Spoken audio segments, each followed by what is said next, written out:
Okay, folks, the most important part is over. We're all fed. So now,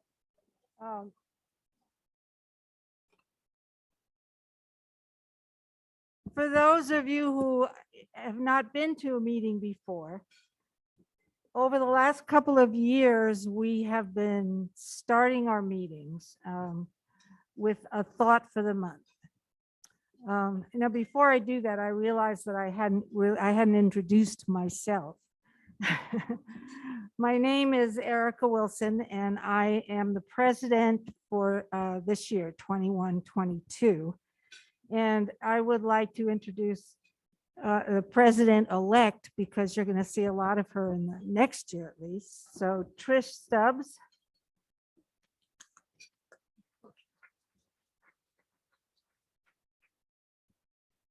And then I will launch into the thought for the month. Now, we usually have somebody, a member of AAUW comes up and just does a 2 or 3 minute talk about some topic that popped into their heads, a thought.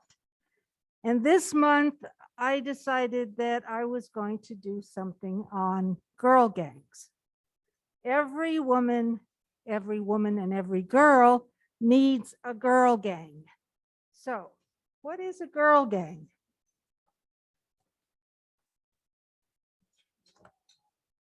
I actually Googled it. I'd be happy to take my mask off. I was just setting a good example. So, in any case, I Googled girl gang, and lo and behold, a bunch of things came up. Now, would you like to hear what the Urban Dictionary definition of girl gang is? Fearless ladies who exude self-confidence and build their fellow sister up and not tear her down.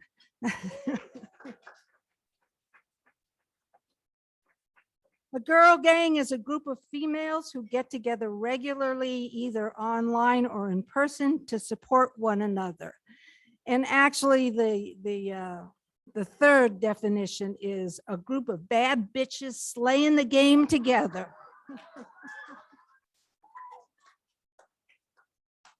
So, I don't know whether we've all called our group of friends girl gangs or not. I started using the phrase a few years ago when we had a group that got together every other week. A couple of you, like Ellen Grunbaum, happened to be in that group until she moved away. But we started by calling our gang the girl gang. And it seems that if you look back on your life, when I say every woman and every girl needs a girl gang, I started thinking about when my first girl gangs were. And I remember that my very first girl gang was when I was in about 2nd grade. And there were 4 of us from the neighborhood who were in and out of each other's houses all the time. But we acknowledged ourselves as a group, and we called ourselves the Pestralians. Really, my son said, "You were 8 years old and you knew the word, you came up with the word Pestralians?" And I said, "You betcha." We were the Pestralians, and we knew that we were a group of girls who were supporting one another. It's kind of interesting, but I Googled just yesterday, I Googled the names of these 3 other women or girls who were in my early girl gang. And I found that one of them is a professor of anthropology and the director of the anthropology department at Hunter College in New York. One of them is an artist who has exhibited at MoMA, Metropolitan Museum of Art in New York.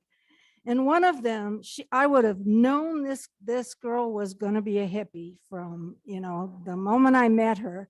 But she is a poet, and she translates Hindu poetry, and the pictures of her on Google, it's like, oh yes, I knew that's what she would look like. But and then I started thinking over the years, I had a girl gang especially in high school, and I had a girl gang in college and in graduate school.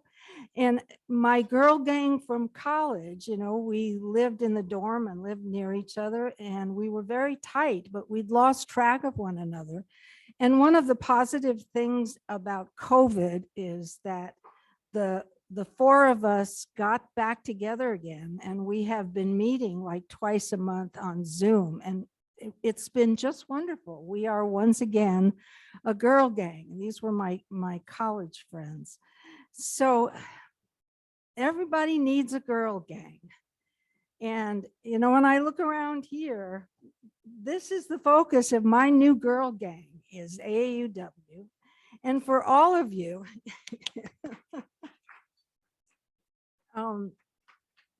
the interest groups that we belong to, the discussion groups, the having fun together, cooking, playing bunco or bridge, these are our girl gangs, and we should feel very, very proud that we have these girl gangs. So that's my thought for the month. Go out and get yourself a girl gang.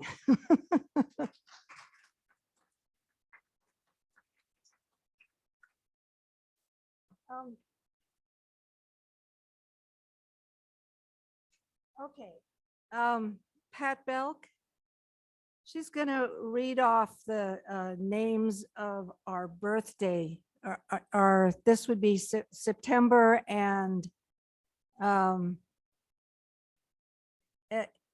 anything over the summer. Is that right, Kay? No?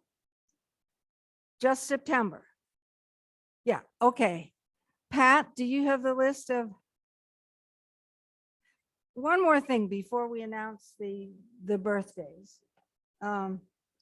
In June, when we inaugurated all of our new officers and passed on the baton, one of the things that we did, and this was a Zoom meeting, was I presented at a distance, I presented the past president pin to Sue Wallace, and I have it now are you here, Sue?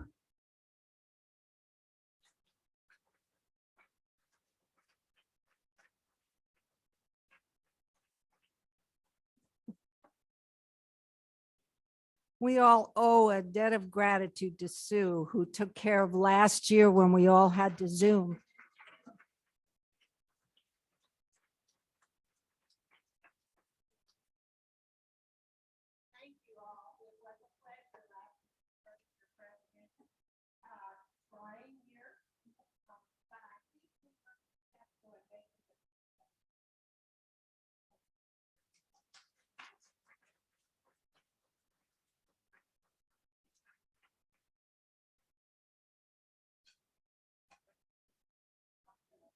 Okay.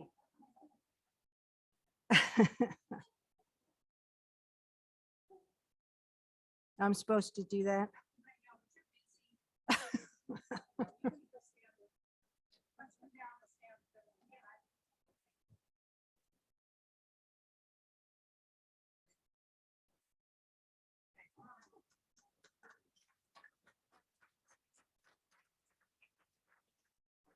Now, do we have the birthdays? Okay, okay, Kay, we do that.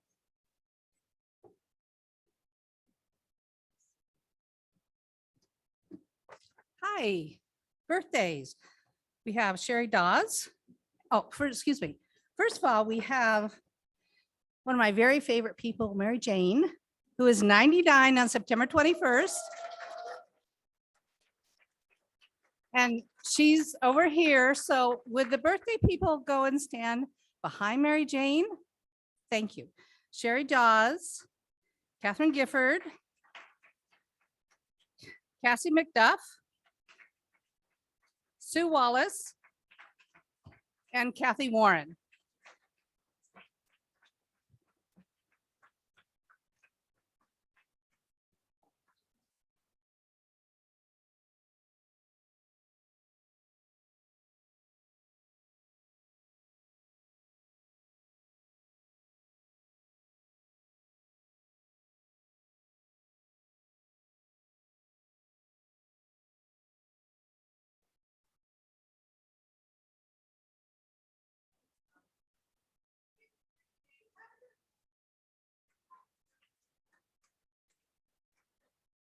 Happy birthday to you.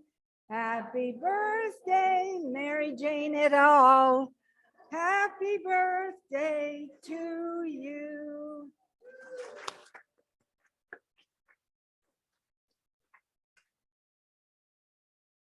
Okay. Now the meat of the meeting. So I would like to introduce Kathy Toyster, who will introduce our speaker. Thanks.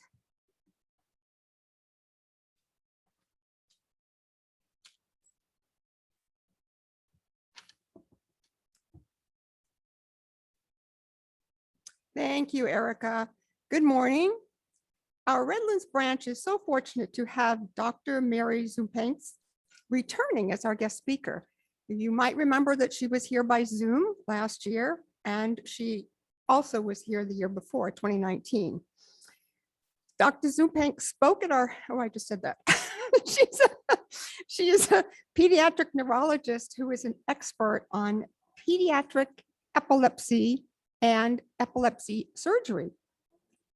She is a professor at UCI and is the UCI Division Chief of Pediatric Neurology, the Chief Neurology Strategy Officer, and the Co-Medical Director of Children's Hospital Neuroscience Institute. She's also board certified in pediatrics by the Board of Pediatrics and in child neurology by the American Board of Psychiatry and Neurology.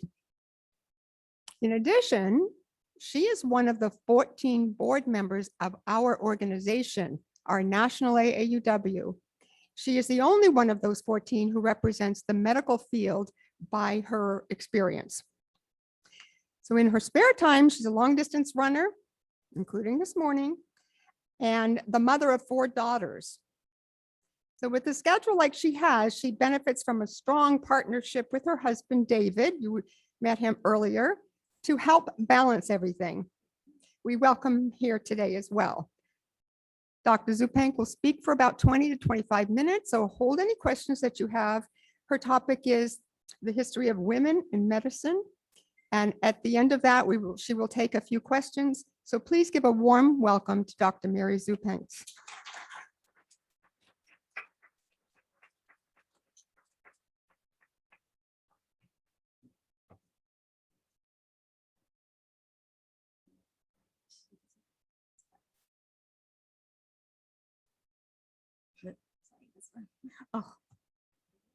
Oh, yeah.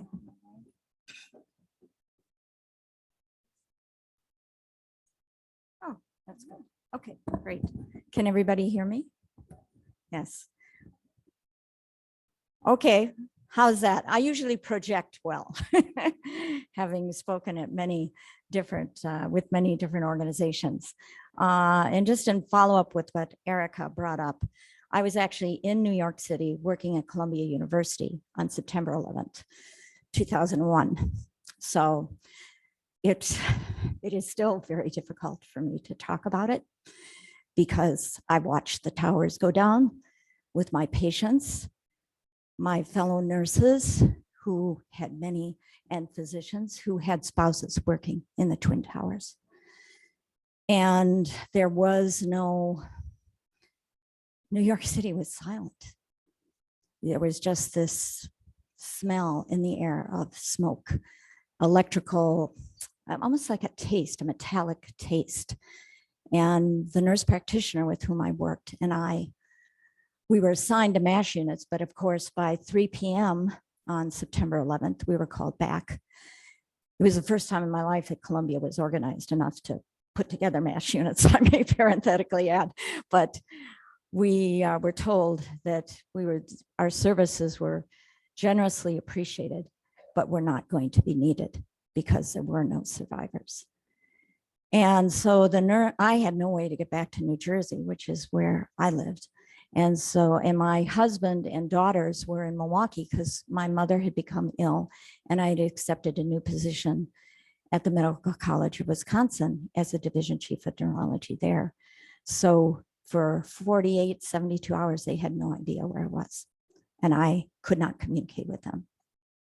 So we walked from 168th Street, which is Dominican Harlem, through to 76th Street. So down to about the Museum of Natural History, right? That's a long distance. We did not see a car. We did not see a taxi. We didn't see anybody. There was dust everywhere. And there were no planes in the sky. It was New York City. It was also like, if you ever saw the movie Run Silent, Run Deep, it was like the day the world stood still. But I wanted to share that with you because many of the individuals who are in college now, they have no memory of September 11th. And just like we should never forget the Holocaust or World War II or the Spanish flu pandemic or this pandemic, we should never forget September 11th and how our country came together. And let us hope and pray that our country can come together again and not be so partisan. We can be political, but we don't have to be partisan.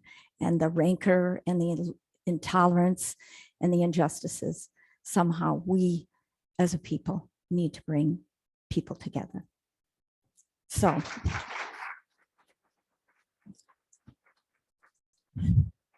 with that, I will begin my talk, but it's just such an emotional day for me that I had to share that with you.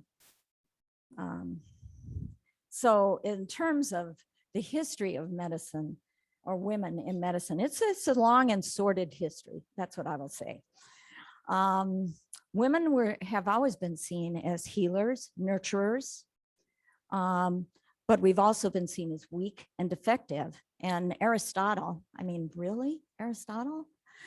Women is a misbegotten male, and Hippocrates bewailed women's perpetual infirmities. Pregnancy, menstruation, and menopause were identified as diseases to be cured and treated. And that's not so long ago either, because I will bring you up to, women in the Catholic Church, when they were menstruating for a long time, were not allowed to receive communion. So you have to understand that just like epilepsy, I treat individuals with epilepsy. In South Carolina, it was a crime for people with epilepsy to be married. And that law was on the books until the late 1990s. Okay, so, but we as women have got this image. We're potent healers, but somehow we're weak and defective, and we bring out the sexual proclivities of men. Go figure. In early Christian writings were filled with denunciations of women as spiritual inferiors. Contagious sexuality, that's pervasive through older literature. And even St. John of Chrysostom said, among all savage beasts, really, none is found as so harmful as women. And so there was a complex interplay of many social factors that women were not only inferior and weak, but we also had the capability of infecting others. Then Christianity evolved, and at that time it was the Catholic Church. This was before Martin Luther and breaking into different Protestant Lutheran sects.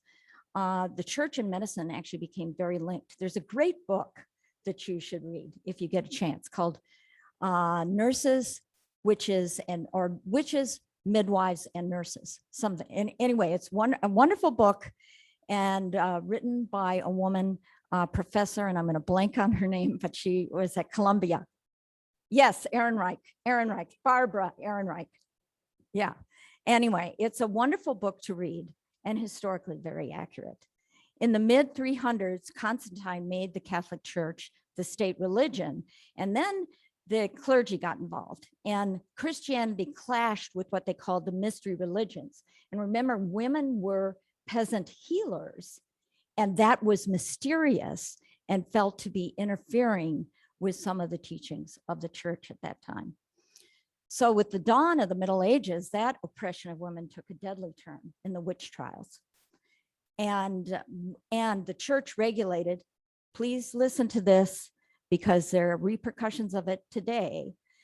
Women, the church, you could say, other states, regulated women's productivity, legislating on abortion and contraception, forbidding the use of herbs to ease the pain of labor. In other words, women should suffer. That would make us more likely to love our babies. I don't know. Women were banned from the sacraments. Women healers became dangerous, even though their herbal remedies were quite potent and are still in our lexicon today as physicians. Belladonna, ergotamines, the ergots to induce labor, and digitalis, a potent drug to help with the contraction of the heart. But there was this suppression of women healers, and that again reached full bloom in the witch trials, and the people who decided if a woman was a witch or not were physicians, doctors, some of my predecessors, to that whether an illness is caused by witchcraft or is by some natural physical defect. So there was a treatise called the Malleus Maleficarum, and the crimes of witches were the following: sexual crimes against men, not the opposite. Organized groups of peasant women, which was everybody in the lower, quote unquote, lower classes, and the magical powers of healing were really scary. I think it really scared people that women could be such potent healers. And women healers in the Middle Ages really understood bones, muscles, and how to use herbal remedies. Many of the herbs that they used have been crystallized, synthesized, and are now still used as some of our pharmaceuticals now, currently. But physicians were still dealing with astrology and alchemy. In addition to seeing women as competitors, there was still this misogyny again, that women were weak, defective, sickening. And so it disqualified these two purposes, the women were weak and frail. That meant they were really highly qualified to be patients, but they were not qualified to be healers. Men were seen as doers. This is one of my favorites. They had to be careful not to drain their sexual energy, kind of like Samson had to keep his hair, But women were seen as having to concentrate their energy internally to help with reproduction, and therefore they could not be doers. And if you look back at the literature in the 1800s, women were deemed hysterical. That is derived from the Greek word meaning uterus. And so when women would faint, I'm sure men fainted as well, but women who fainted were hysterical. Many of the women were confined and really confined to home to protect their reproductive potential. That could have created a lot of stress and may have resulted in an intermingling of stress with what we call psychosomatic disease. It doesn't matter. It's just that they were confined to the home. They were not allowed. They were given only certain prescribed capabilities, and they were not allowed to do the same things that men were.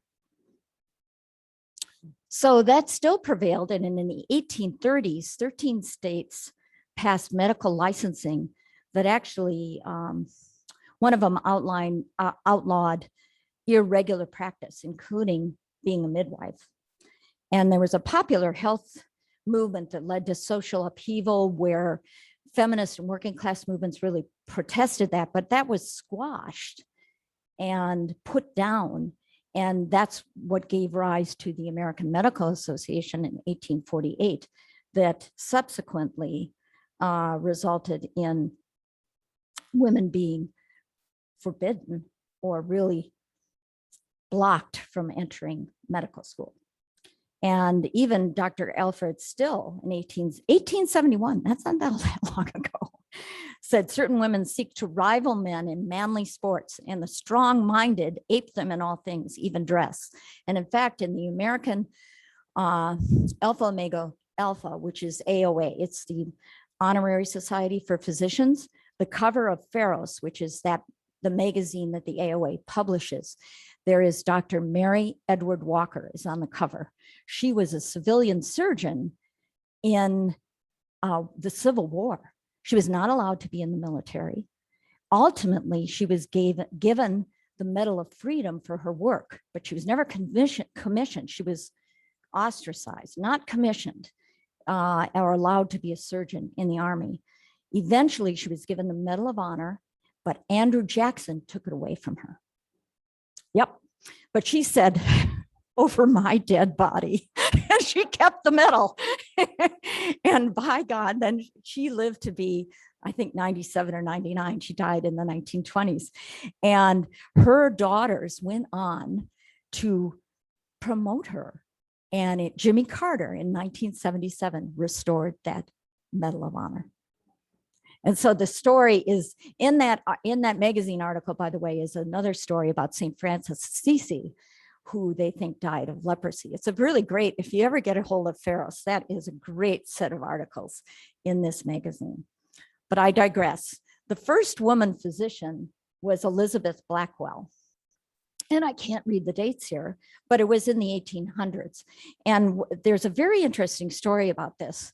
She was denied access to medical schools. Very smart woman, wanted to be a physician.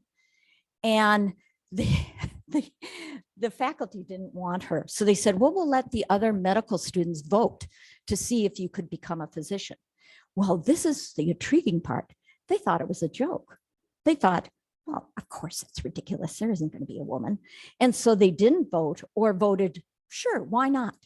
And so she was accepted into medical school and graduated practically at the top of her class.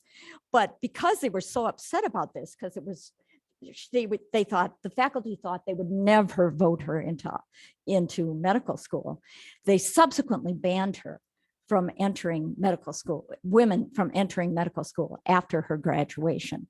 So she went on to found the Women's Medical College of Philadelphia and had another whole set of women who graduated from the Women's Medical College of Philadelphia. And then there's Matilda Evans, who was the first Black woman physician in the United States. She graduated from the Women's College of Philadelphia in 1897 and was the organizer for the Negro Health Association of South Carolina. There's so many women. I will only be touching on a few of the most spectacular women who we often don't hear about or think about. Unfortunately, when Johns Hopkins University introduced the modern medical curriculum, that resulted in the Flexner Report in 1910 that shut down many medical schools for Blacks and for women. And so there was this, again, this disparity. To me, it's amazing that women in the early 1900s were even accepted into medical school. And it took a lot of fortitude. And again, an outline of midwifery. So Helen Taussig, has anybody ever heard of the Blaylock-Taussig procedure? Which is for babies. Usually they have tetralogy of flow. So there's an abnormality in how the heart vessels come into the heart. And she was really instrumental in designing the Blaylock-Taussig procedure that saved many young children's lives. She was a pioneer in congenital malformations. Virginia Apgar, everybody here is kids, they must know about Apgar scores. That's because of Virginia Apgar, where when a baby is born, you look at color, tone, heart rate, respirations, and that gives you a score on a scale of 1 to 10. Most babies get maybe, hardly anybody gets a 10, but you get 7, 8, 9. But it helps judge how depressed a baby is once they're born. But she was instrumental in this, and she was an anesthesiologist. Her MD degree was earned at Columbia, and she was the first woman to hold a full professorship at Columbia Presbyterian Medical Center, my old working place, stomping ground. And then I'd be remiss in my duties, and I didn't tell you this, but I was a nurse before I became a physician. And I use my nursing background all the time because it was nursing at the bedside, learning interview skills, knowing how to take care of a patient that really has made me a good physician. And I put together nursing care plans. Those of you who are nurses, that is, you look not only at the medical piece, but you also look at the socioeconomic background, the family structure, where are they living, can they afford medication? You look at the entire picture. So it's really helped me become what I think is a well-rounded physician. So the reason I left nursing is not because I didn't like it, but in the late 60s, early 70s, think about it. It's very similar to today. There's some scary analogies. It was civil rights movement, i.e. Black Lives Matter. There was women's rights and reproductive rights, recapitulated today. There was the Vietnam War, Afghanistan. There's so many parallels here that it's almost like it's like deja vu. But the world was in upheaval, and nurses, there weren't advanced practice nurses. You were either an office nurse, which at that time was like a glorified secretary, or you could be a hospital nurse. And I just didn't know what I wanted to do. So I did a year of genetics, and then I went to medical school. Now but I have great respect for nurses. My mother was a nurse. And in fact, she was a nurse in World War II. And these women need to be honored. And it wasn't until the 1980s, 1990s, that there was a monument for women nurses who served in World War II. And the reason that monument was constructed, which is right next to the Vietnam Memorial, was because my mother and other nurses who served in World War II made it happen by donating money and going to the Senate and Congress and saying, we need a monument for us. My mother crossed the Atlantic Ocean on the Ile-de-France under blackout conditions, escorted up by US and British destroyers over Scotland, landed in Manchester, and was the first nurses to cross the English Channel after D-Day. She was all of 21 years old. And she ran a MASH unit when the paratroopers were jumping into Germany. And she remembers all the soldiers. I have found tons of love letters and marriage proposals in her trunk, but her diary is filled with unbelievable things. And she didn't mind serving. It was part of collective responsibility for the world and for the community. That's the other thing I wish this country would come to: collective responsibility, that we are part of a broader global community. So she had no qualms about going to Europe. And she remembers giving the first dose of penicillin. We didn't have antibiotics. The military had antibiotics in World War II, but nobody else did. Think about that. But these women were heroes. And unfortunately, when they came back, they were heroes, as was Rosie the Riveter, who recently died. But they were instrumental in World War II. And yet after World War II, women were relegated back to the home because the men needed the job. And so when I grew up, when I graduated from high school, I was given 4 choices of what I could do, even though I was valedictorian in my high school class. Now it's a small community, but hey. Anyway, it was a farming community in southern Wisconsin. But I was given the choice of being a nurse, a mother, a secretary, a teacher. Those are my 4 choices, even though I was valedictorian. And I was good, and I was really good in math and science. So I said, heck, I'm gonna be a nurse. That'll be great. But there were very limited roles. The 50s were really limited in their roles for women. 50s and then of course the 60s blew all that up. But I'm just going to run down I'm still going a little over, but some very amazing women like Dr. Rita Levi Montesillo. Don't recognize her name probably, right? She worked with Stanley Cohen and won the Nobel Prize in Physiology and Medicine for nerve growth factor, which is really how the brain grows and develops. Really a phenomenal woman. And they found other growth promoting hormones. So you hear about Dr. Cohen, but you don't hear about Rita. And then Janet Rowley. Anybody know Janet Rowley? You'll be amazed. She was at the University of Chicago, but of course she was accepted to the University of Chicago, but there were already too many women in the class. So she had to wait a year. Too bad for us, but she had an interest in chromosomal abnormalities, found the chromosomal rearrangement that causes chronic myeloid leukemia. And does anybody know Gleevec? It's a monoclonal antibody. So it's immunotherapy that can stop the growth of cancer cells. So targeted immunotherapy, think of it that way. So she was one of the vanguards of that.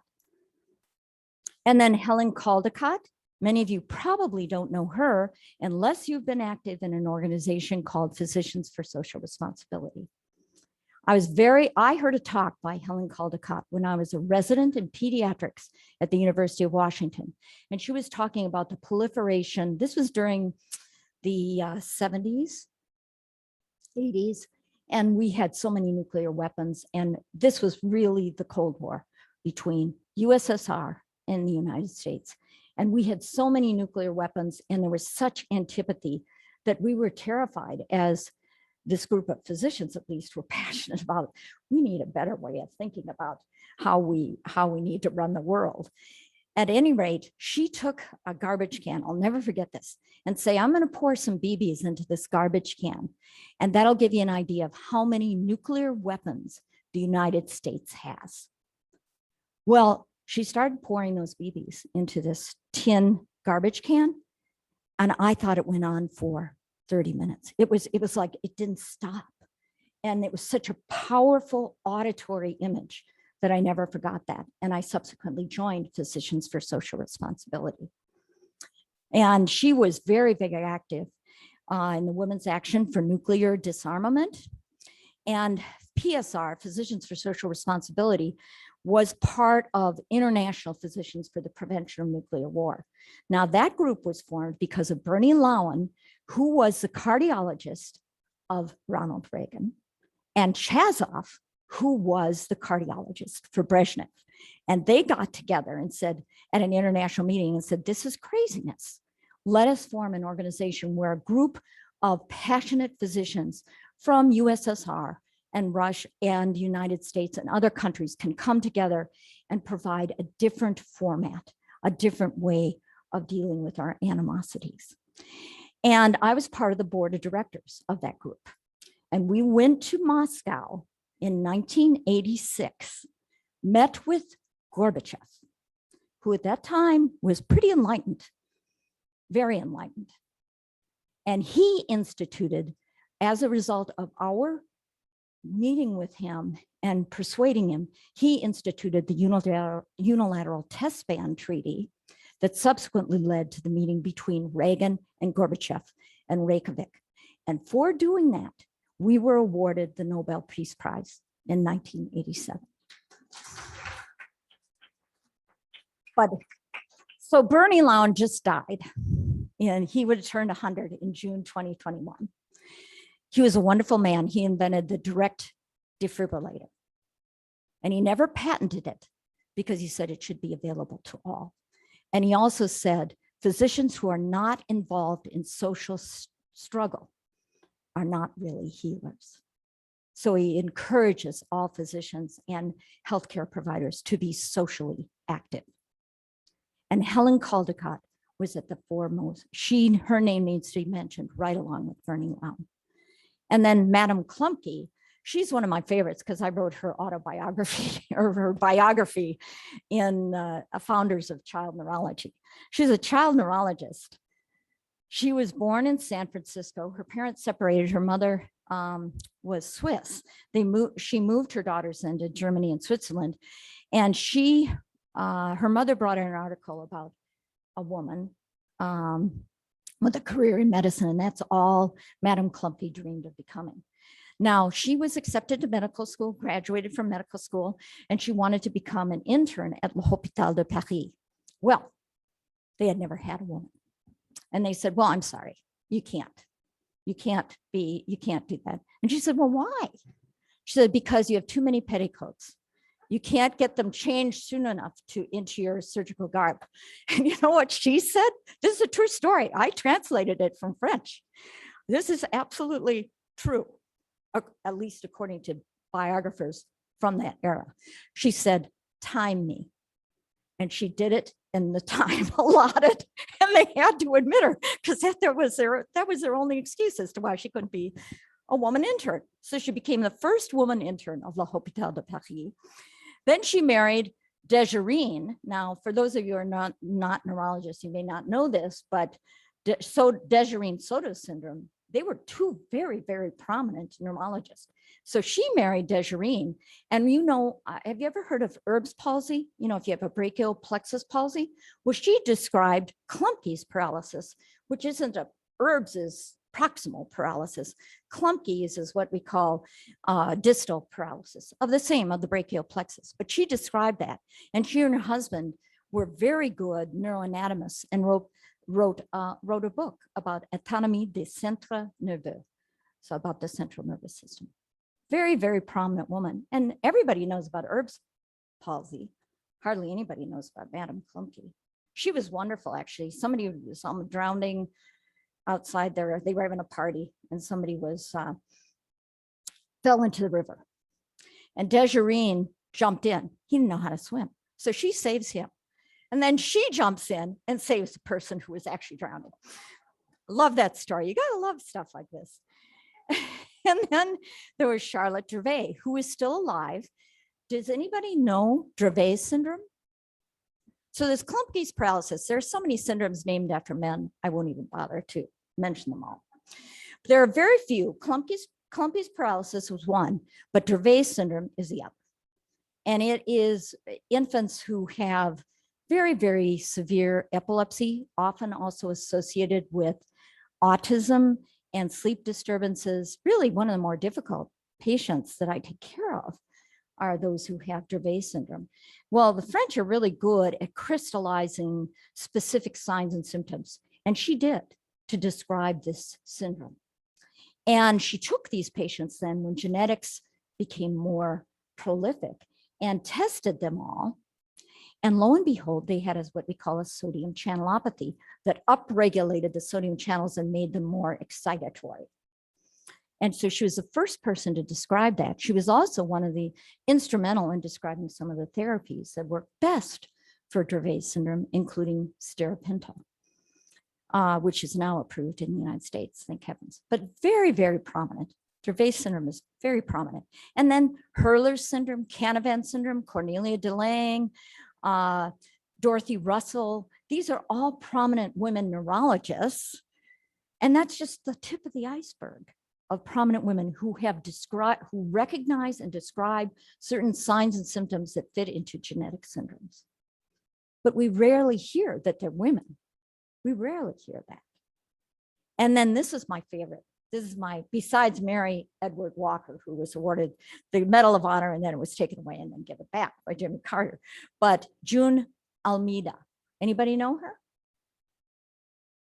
She's not a physician, but her obituary was found and overlooked, which is, if you ever get a chance, it's a series of obituaries that are published in the New York Times of women and men who were overlooked, often minorities, often women, who should be recognized.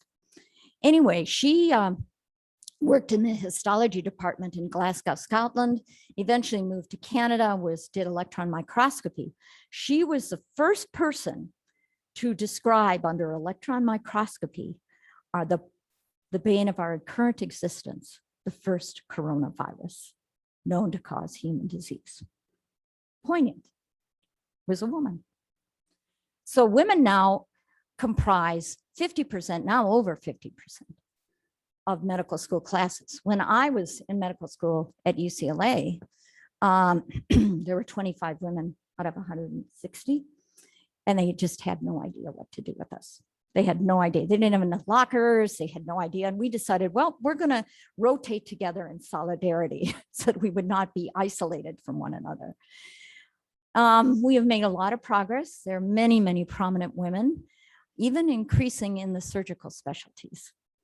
But there is still a glass ceiling, and I can attest to that being a leader currently in medicine. There is a glass ceiling for leadership positions. There's still this thing that women should be seen but not heard, or you can be, if you're too strident, you are bitchy, you are aggressive, not assertive or forward thinking. It's hard for me because I'm clearly outspoken. And so there's this continuing gender gap, but we're making progress. I just say that our medical profession, they've seen this in business and you can see it in medicine. Women are better listeners. There are studies that show this in the medical profession. Better listeners make better doctors, write better medical notes, and are sought after by both men and women. Now, that's a broad generalization here because there are many, many wonderful male physicians and mentors that I've had. But we have overlooked, when you overlook a large portion of the population, women, men, Black, white, Southeast Asian, Hindu, all different religions, all different ethnic groups, you're going to miss out on the richness of diversity. And so I'm impatient. We have a long way to go, but we've also come a long ways. Thank you very much.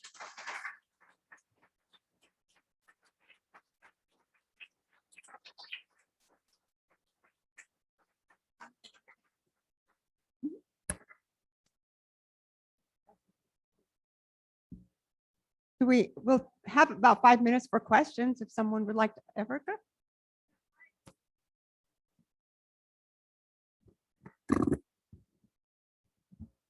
I wonder if that group that you talked about, the Physicians for Social Responsibility, is it still in existence, and what is it doing today? Oh, yes, it's very much in existence. And what's it doing?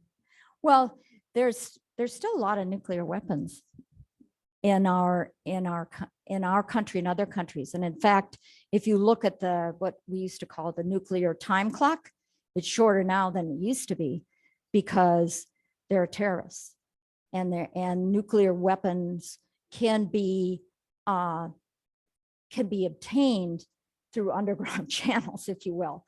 So it's a little more dangerous now than it used to be. It's not just two nations. It's not the USSR, Russia, and the United States. There are many, many countries that have nuclear capabilities. So if you want to think about something really scary, think about Pakistan. And if the Taliban got a hold of Pakistan and nuclear weapons, what do you think might happen? And so I think the world is in a dangerous place, and we do talk about that. We're also very active in healthcare disparities and creating a more equal and generous healthcare system.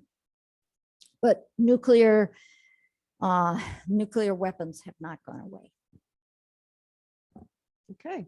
Well, thank you very much. I'm just wondering, as I'm listening to you, 100 years from now, I think your photo will be up there. And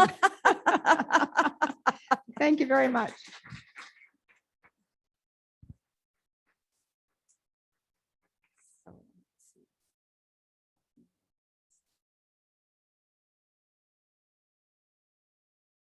Can I minimize this? Are you going to? I'll let you do. Yeah. No. Well, here, if you go to one last slide, those are my kids. They're just some of my patients.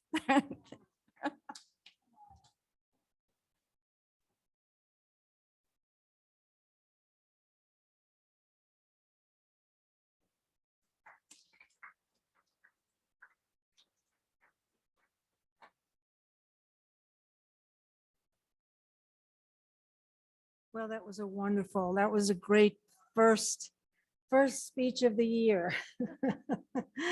And I think we probably will have many more good programs this year. So what we're going to do right now is I'm going to ask Trish to come up and help me. I would like all of the chair, the head of various interest groups and committees.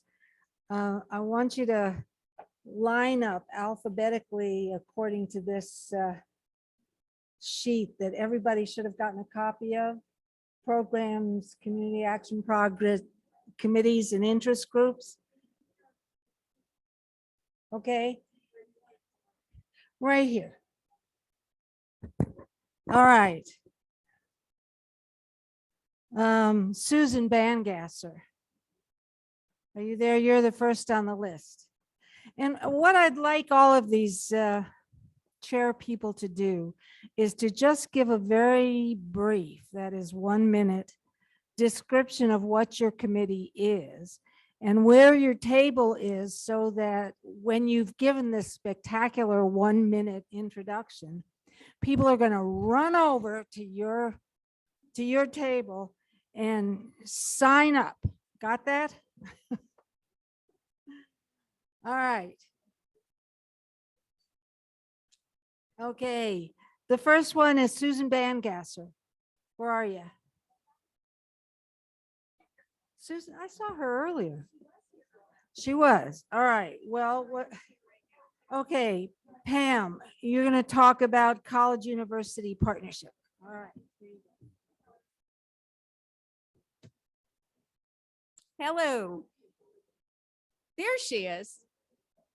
Okay, Susan and I are in charge of the college and university partnerships. We partner with the University of Redlands, no surprise, and with Crafton Hills College. We do two big things, and then some other things happen occasionally. But one of them is that Susan gives a Smart Start presentation every semester at the University of Redlands to help young women, think about this, learn to negotiate their first salaries.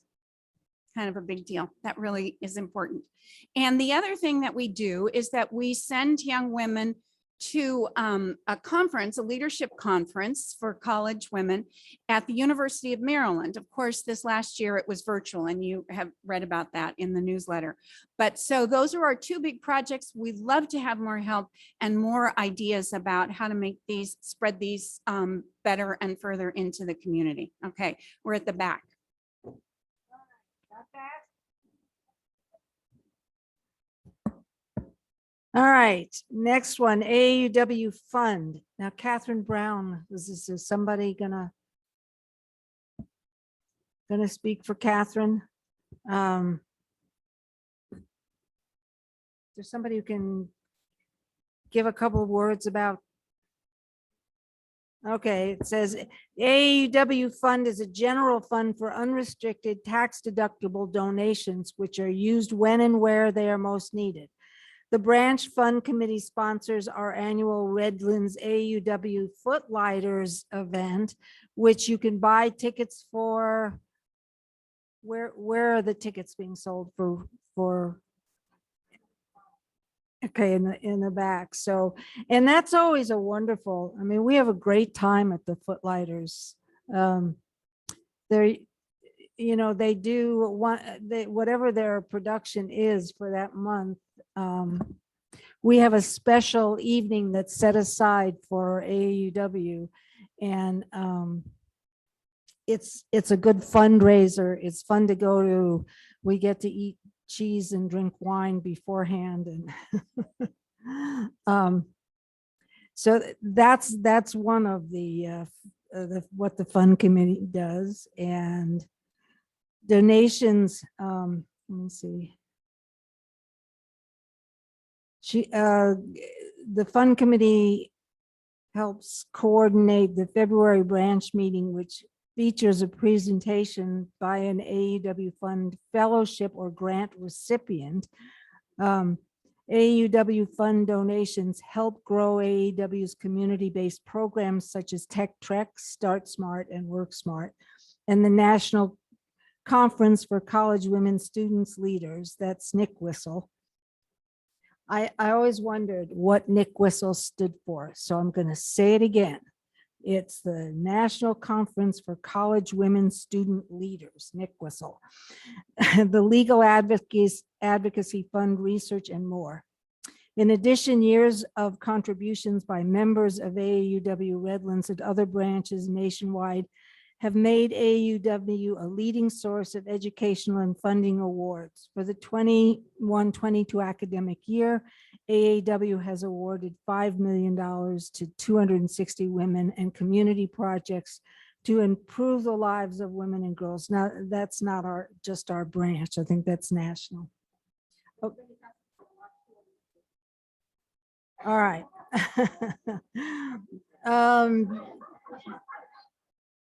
Deb Sibley, the Legal Advocacy Fund.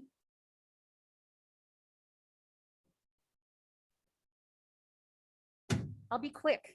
So far, I have been a committee of one, but if anyone is interested in joining me, that contact information is on the yellow sheet.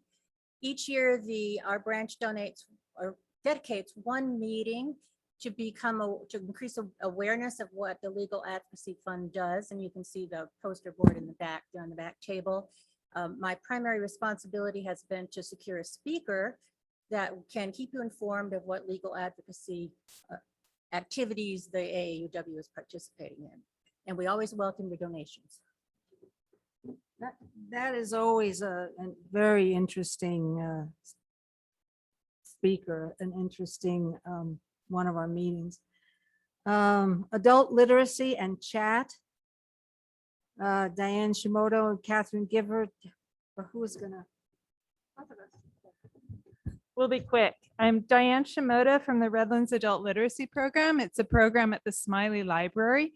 We're having a volunteer tutor orientation next Thursday at 4 p.m. at the library. If you're interested in learning more about the program, please let me know you're coming and join us. We teach people, adults in the Redlands community, how to read and write so that they can achieve their goals in life. They can help their children with school, they can further their own education, they can understand medical information and have a better life. And from our program evolved chat, and this is Catherine Gifford. Chat stands for Conversation Helps Adults Transition. It helps women that are new to our community who are trying to improve their conversational English. Many are well-educated doctors, lawyers who've come to this community and they just want to have fluency in their conversation. You're matched with a wonderful person from somewhere in the world, Peru, China, Italy. We get together as a group and learn from each other. It's a lot of fun. We're back in the corner and we'd love to chat with you. Thank you very much. All right. Back to school project. Hi, I'm Dawn Romo, and not my project, but our project. It's really kind of a one pony show. Where I need most of your help comes in June, the last meeting where we collect donations for this project that delivers funds and school supplies to Family Service and Micah House to distribute to the underserved children in our community before the school year starts. The last couple of years have been a little difficult because we haven't had a June meeting, but this last year you came through very well and we collected $810 through the online message and the newsletter. So you'll be hearing from me again in June and May. So I hope that when that time comes, you'll remember and give us a check or $1 or whatever, because it all goes to the kids.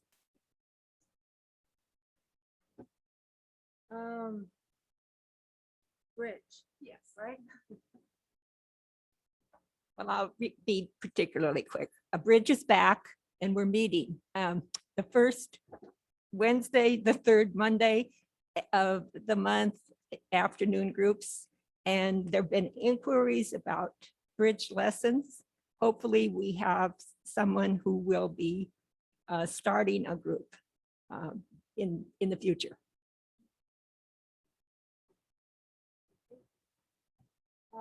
Bunko.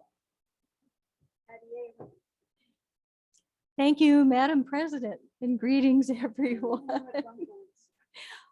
Bunko is a dice game generally played with 12 or more players, divided into groups of 4. It's definitely a fun social game for a good gang. The group meets on the third Wednesday of the month from 1 to 3 p.m. The gathering takes place at members' homes. A donation of $5 is collected at the beginning to give out to the most bunkos, most wins, 3 of a kind, and most losses. An LCR game is played during refreshments. If you look at the poster back to the right, you will see our poster with Bunko on it and also some nice flyers to take home. Please sign up. We'd love to have you. It is a lot of fun. I think you stay up here because the next thing is California cuisine. I have some. Oh, okay. Hi, I'm Kathy Toyster and I'm coordinating California Cuisine 1. it's a chance for us to share recipes, get together, bring your spouse or a friend for a fun evening, which, by the way, we maintained all of last year on Zoom, but everybody had a glass of wine to consume, so that was fun. You do have to rotate. We do rotate from each other's homes, so you have to be able to accommodate a group of 20 to 24 people at your home when it's your turn. But it's fun. So, and then because we became so large, we have a second group. Charlie's going to tell you. Our group meets on the closer to the mic. Our group meets on the third Sunday of the month. If the first Sunday isn't good for you. And we're much smaller than that group. We usually have maybe 12 to 15 people at a time. But if you love to cook or you love to eat, it's a really good group. And it's a good way to get to know the other members of AAUW because we socialize and we share the recipe. So whoever's making a recipe, they bring copies of it for all the other members. It's a lot of fun. Thank you. Where is your table? We're over there on the corner there by that big sign. We're over there and we'd love to have you. All right, communication. Hi, good morning, everyone. My name is Priya. I'm the VP for Communications. So we've been doing most of the work with social media, updating the website, bringing Zoom to your home so you could have AAUW meetings at your home. And now that we're back in person, as you can see today, some people are still watching our meetings at home just in case they couldn't make it. So we've been able to bring both the dual presentation to you guys. But if anybody would like to join our committee, we are going to be working on newsletters, which Kay does an amazing job on. Also the little booklets, which reminds me that we now have an online directory. So if you're ever, I don't know, in the middle of the woods and you're like, I need to talk to Erica and I need her phone number and I don't have my book, you can just log in. And if you have the password, you can actually look up, it's going to have Erica's picture there along with her phone number and her information. Everything's very protected, so only we have the password. If anybody would like to be a part of the online directory and you are not already, again, just let me know via my email and we'll be sure to get you on the online directory as well. But yes, Tony. It's about 8 to 10.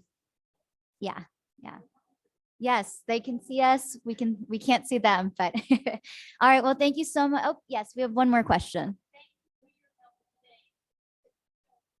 Of course. Thank you. Thank you so much for the opportunity. So yeah, just get in touch with me. We would love to have you. Thank you so much.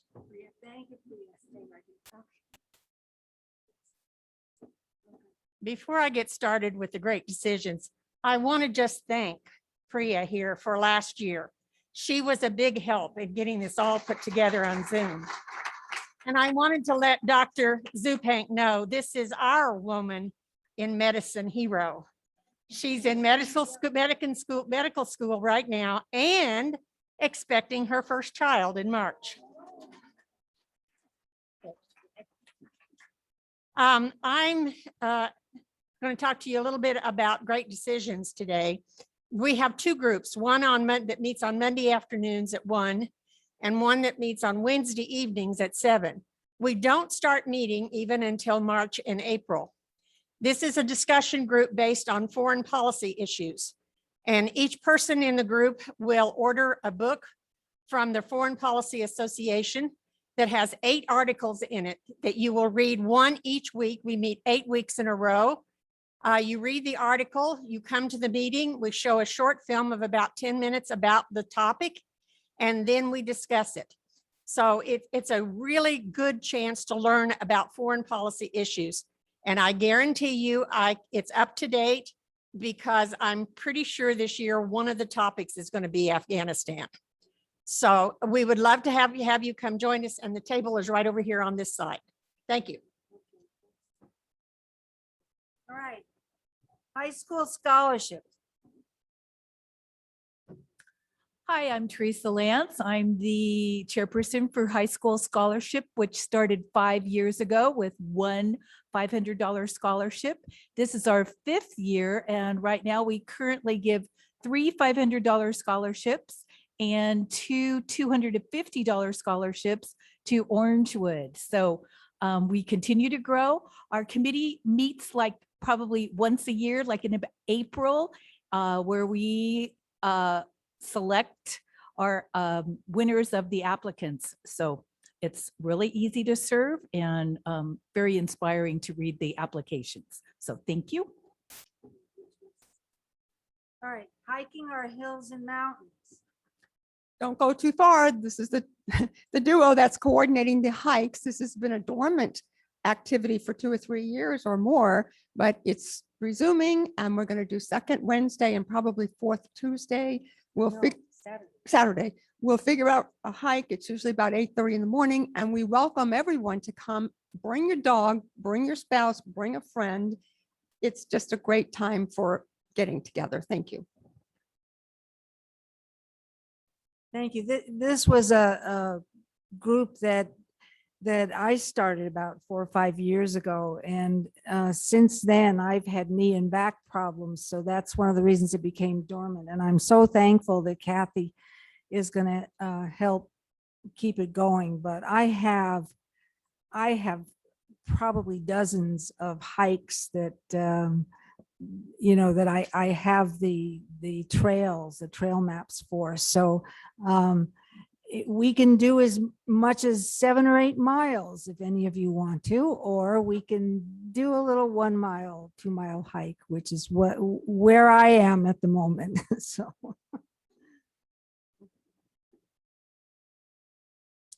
Good morning. I'm Eileen Sanborn. I am the new second VP, I believe it is, over hospitality. If you'll just read the little blip here, that pretty well explains what hospitality is about. The one piece I want to pull out of it that I benefited from so much when I became a member was the mentor program. So if there are seasoned members of our organization who are willing to work with new members, when I first joined, I had a friend invite me to come to this, and I came and I joined. And then I was assigned a mentor who met with me outside. We met and had a cup of coffee and talked about everything that this organization has to offer and how involved you want to be or not. So I really appreciated that. And I think it's vital that we are able to connect each other and get those girl gangs happening right here as they do. So Are we going to have a get-together like a new? It's always a case. I attended that and that was wonderful. Tony invited me to come to that and I went to that tea. I don't know. I'm new at this, so I will talk to Kay. Okay. Yes. There you go. There you go. So stay tuned for news on that. What else was I going to say? Oh, if you know of anybody in our organization who needs something has happened to them in their life, be it an illness, a death, just anything that you feel would benefit. Birth of a baby. Birth of a baby. My goodness. Yes, exactly. Yes. A retirement, those kind of things. Please let me know. And we have cards to send, or if we need to send flowers, if it's the case may warrant that, I can certainly handle that. So just please reach out and let me know. Thank you so much. If you'd like to sign up to be a mentor, I've got the thing at the back there. It says mentor thing under hospitality. Thank you. Thank you. I am therefore, I think. Hi, I'm Barbara Simmons. Need to make it smaller. Can you hear me? I've got 2 hats up here. So first is I am co-chairing. I am with Tony Momberger, and we get together on the 3rd Wednesday of every month except for December and obviously in the summer. And we meet at the Trinity Episcopal Church at noon. From noon to 12:30, we have a brown bag lunch, and then we have our discussion. And sometimes it's something that, serious, and sometimes it's not. We always start the year with one that we're bring a news article or a cartoon that you really enjoyed. And we ask people, different members, to volunteer to come up with the topic. We've had some really great ones, like what books are on your bedside, and poetry, environment, that type of thing. Pardon? Gun violence. Gun violence.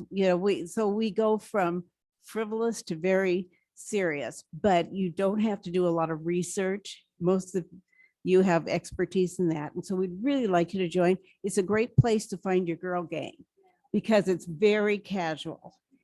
And the other thing I do is I am the chairman for just getting volunteers. One day in the summer, we volunteer to be ushers at the Redlands Bowl. And a lot of people are saying, oh my gosh, I don't know what to do. 10 months from now, we learned something, that's true. If you want to make God laugh, tell him your plans. So none of us want to make plans that far ahead. And what I'd love is you sign up for it. I don't expect all of you to be able to do it. I will contact you. We don't have a date yet. We won't have a date until about April or maybe May, but I'll contact you. So I'd appreciate signups. Thank you. Heather.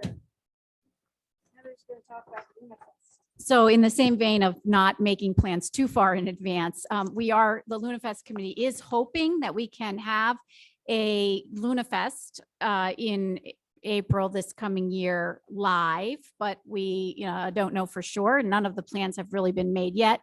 So we are looking for people to join our committee to help plan this film festival event. So Lunafest, we get the films themselves from the Luna company, and then we use that as a fundraising event to help pay for things like the high school scholarship that you just heard about, the Nick Whistle scholarship and other things, the other branch charitable activities. So generally, it's a great fundraising event. When we've done it online, it's been an okay fundraising event, but we've also haven't had too many expenses for the branch during that period of time either. So maybe it's all worked out. But we really do need a couple new committee members as well as people to help on the day of the Lunafest event if it's live this year.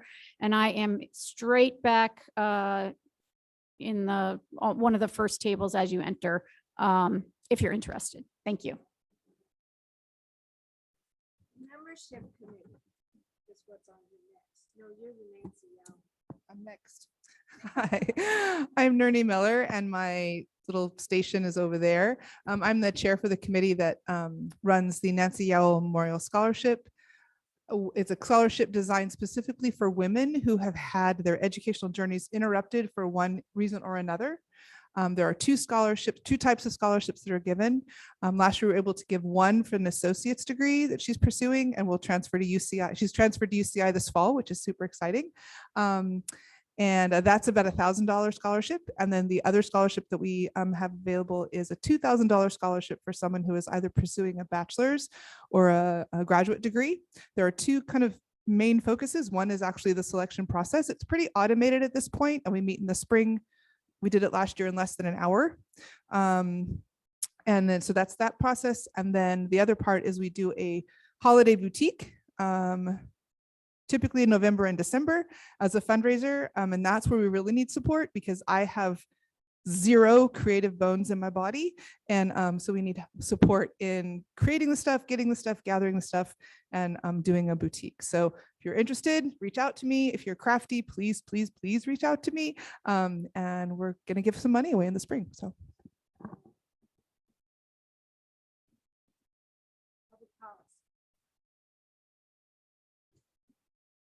Hi, I'm Cassie McDuff. I am the new incoming chair of the Public Policy Committee.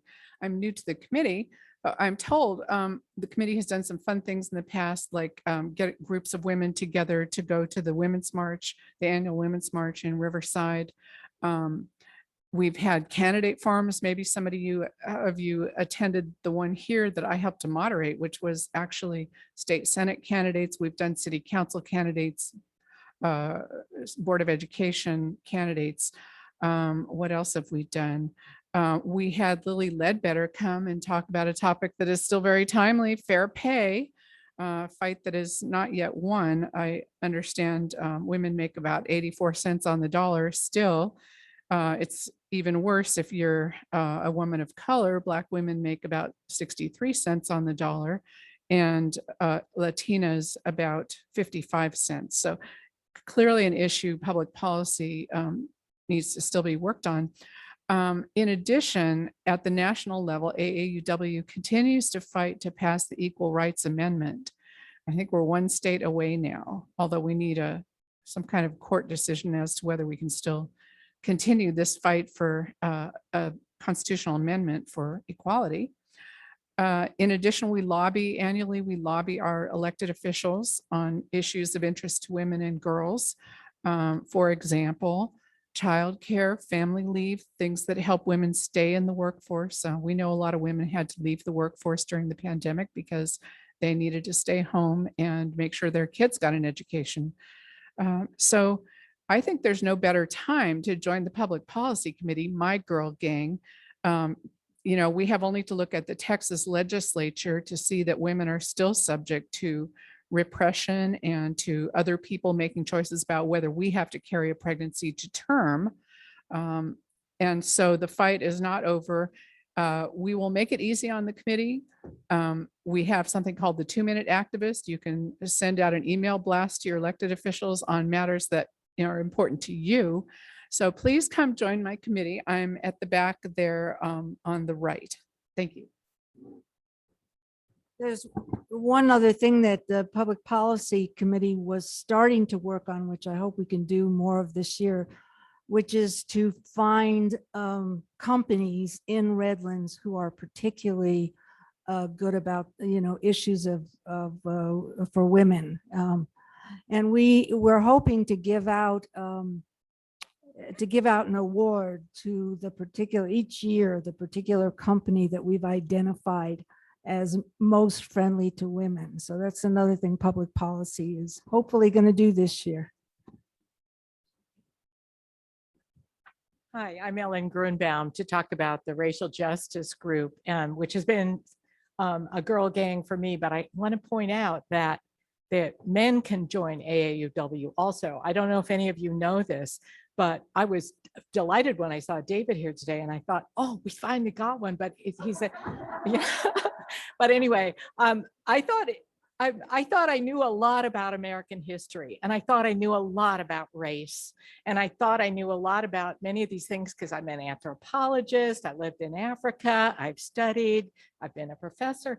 But the readings, films, and discussions in this group this year have really opened my eyes and humbled me and made me feel inspired with the work that's still ahead of us and understanding how the racial injustices of our society underlie so many of our differences and divides and inequalities.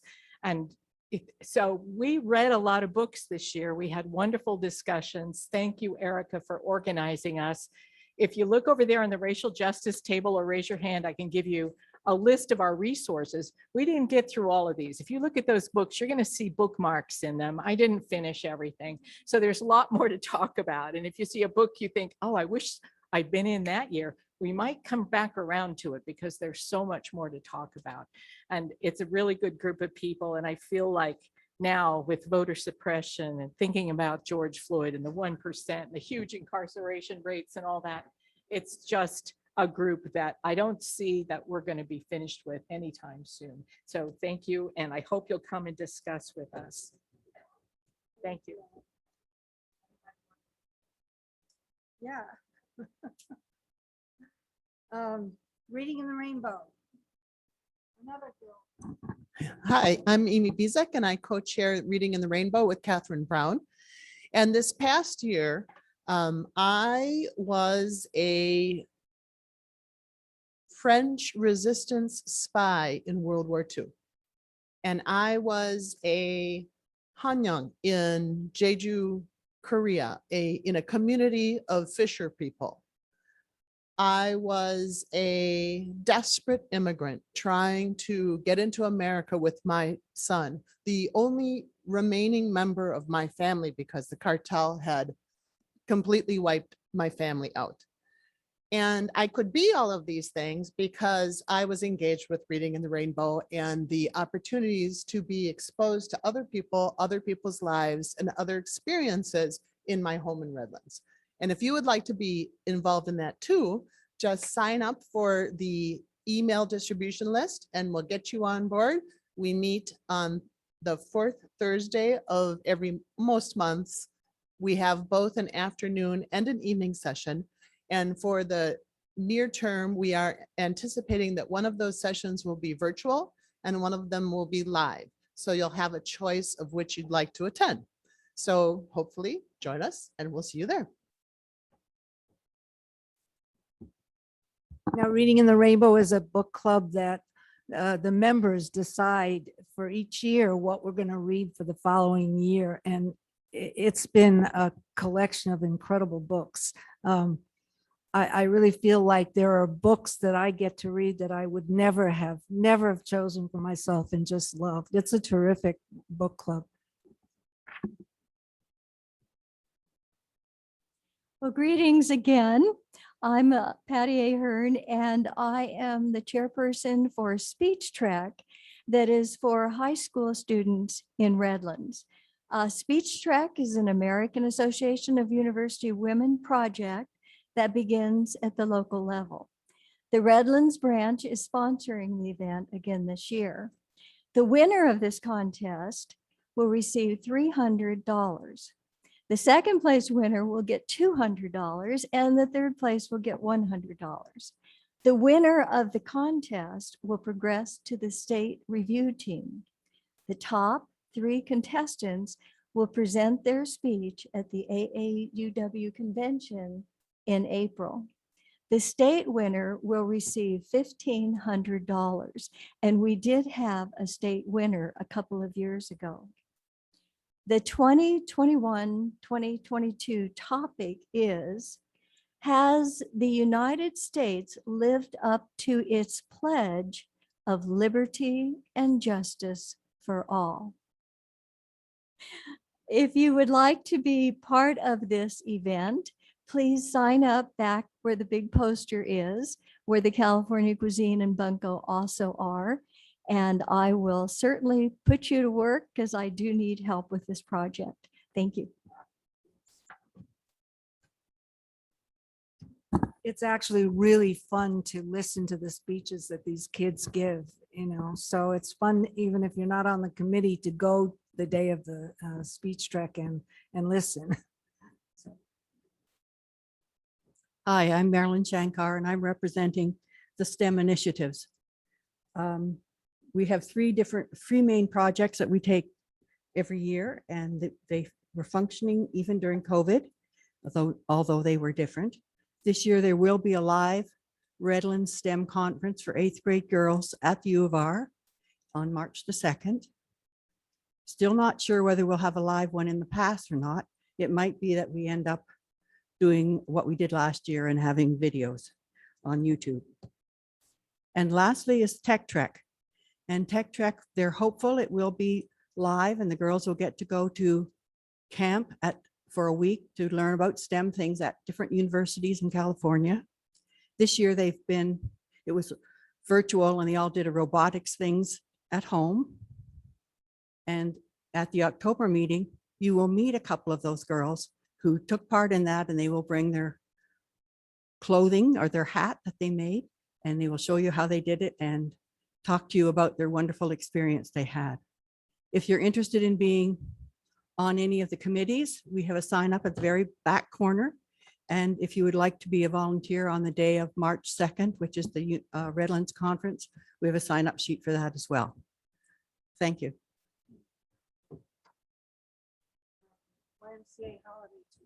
Right. It's a fun time to help the Y raise money for their legal aid. We do it every year. We get the largest home. It's on December 5th. 15 of you already signed up today. We always need a lot because, again, we have the biggest home. So thank you for always participating. Oh, I'm the first one when you walked in. I'm from programs. Oh, okay. I'm not really on the sheet, but this is a kind of a request. I'm Martha Lehman, and I'm in charge of the programs for the branch meetings that we have. And I'm asking all of you to kind of help me out because we're looking for really interesting and informative programs for our branch meetings that you would like to listen to. So please, we'll look at what a diverse group we have and how many interests we have. I know you know people in the community or in our area who could come out and speak to us and really enlighten us about what's going on in our community or in different areas. Like a wonderful speaker today. So please feel free to come and get in touch with me. You know, usually being a coordinator is a very easy job. You just make the contact and we talk about the topic and what we're going to do. And you can just reach me. I'm in the book and my name is Martha Lehman. And so please come forward with ideas because I can't do that. This is a job that takes the whole group. Thank you. Okay, I noticed that our membership vice president, who when she comes back to us, is Susan Scholdahl. She had a family crisis and so isn't here. But we really do need a membership committee, not just one person, because the membership committee puts together, you know, who is going to be who's going to be at our meetings and who our guests are and whose arms we can twist to become new members. Actually, it's not that hard to twist, but so if you are interested in helping with the membership committee, I guess you can talk to Kay. Yeah, and she'll sign you up. One more thing, Tony, your name didn't get on here, but I'd like you to talk about fundraising. Yes, you are.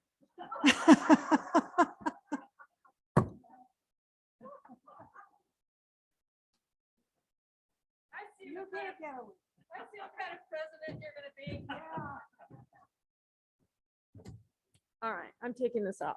So when I was starting my year as president, I held an idea retreat up in the mountain. Thank you very much to Margie Fuller who let us use her cabin. And I tried to institute all of the ideas that people brought and said, we'd love to have this new thing. And one of them was people said, we need a fundraising chair. We should definitely have a fundraising chair.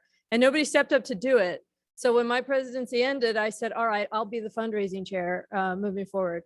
So we've got a couple of projects. One of them was Patty Ahern's idea from when she was president that we finally got underway. And we are the only ones, maybe you don't know, we are the only ones in the nation authorized by AAUW to sell milestone pins. So if you've been a member for 5 years, 10 years, 25 years, 50 years, you have a different color pin that you can wear that shows how long you've been a member. Every member of our branch gets a free one, by the way, but we are selling them out of my house to AAUW sisters all over the place, and they're going like hotcakes. So this has been a great fundraiser for us. I do a program by webinar telling the true haunted stories of the ghosts in Redlands. And we raised about $1,000 in 3 days or something last year, and it cost us nothing. So we have a few different projects that we're working on. If you would like to be part of fundraising, then give me a shout. And that's all there is. Well, thank you.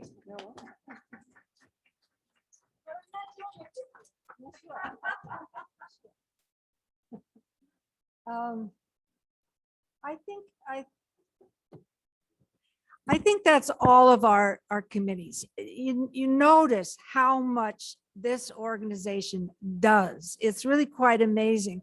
As the new president, I've been going to some of these state and national webinars, and usually it has, you know, all of the local, well, our relatively local branches, state branches. And I've just been very impressed that our group is really way up there in the number of people that we have and all of the things that we do, the interesting speakers that we get. That this is a girl gang. This is a terrific girl gang. So, all right. We need to do a little bit of business. The meeting